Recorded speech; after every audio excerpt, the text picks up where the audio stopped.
Hello guys, so for today's video, mag-movie review tayo. Ayan. So as you can see, background ko, road trip po yan. Okay, starring Janice Develan, Jelly Develan, and Candy Pangilinan, at saka Carmina Blinanguel. So hindi natin ikukwento yung story. So magbibigay lang ako ng movie reaction, ano ba yung mga lesson na makukuha natin dito sa movie na to. So yun lang.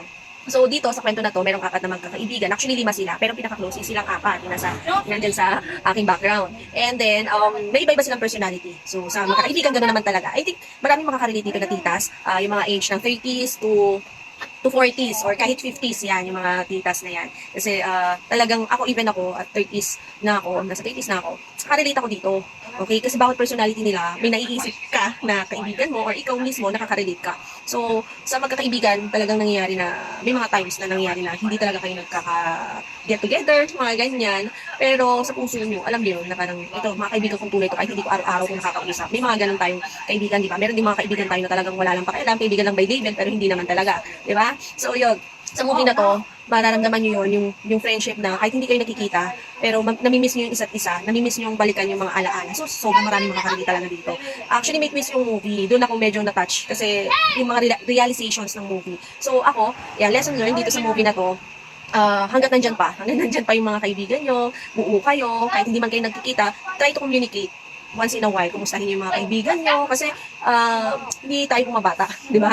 So, darating yung time na may mawawala, mga ganyan, and then at the same time, yung iba nag-a-abroad, yung mga ganyan, di ba? So, minsan, nararanasan natin, feel alone, di ba? During our difficulties in life, pero di natin naisip na meron palang mga taong nandyan sa tabi natin, yung mga kaibigan natin, na talagang pwede natin maasahan. Yun. So, yun. Reaction ko dun sa movie, sobrang relatable, lalong sabi ko nga, para dun sa mga titas, age 30s, 40s, 50s, makaka-relate talaga dito. Even 60s, yan. And mahuhusay sila lahat ng karakter, nagampanan nila ng talagang tugmado sa karakter nila. Matutuwa ka rin kasi iba-iba sila ng ugali, which is totoo nangyayari talaga sa mga magkakaibigan. Iba-iba sila ng ugali. And then, iba't iba yung mga pinagdadaanan sa buhay. Ayan, so sobrang relatable ng movie. Yun. Nire-recommend ko siyang i-watch nyo. I think nasa Netflix na siya. Ngayon, try nyo panoorin. Siguro yung iba, I think kasi nung first part of the movie, medyo parang naboboard ako. Sabi ko, pero ako kasi yung tipo ng tao na gusto kong malaman, ako curious ako. Kasi hanggang hindi ko tinatapos, hindi ako makakapagsalita ng tapos na parang, ay, boring tong movie na. Hindi. Sa una siguro, yung iba, pwedeng maboard.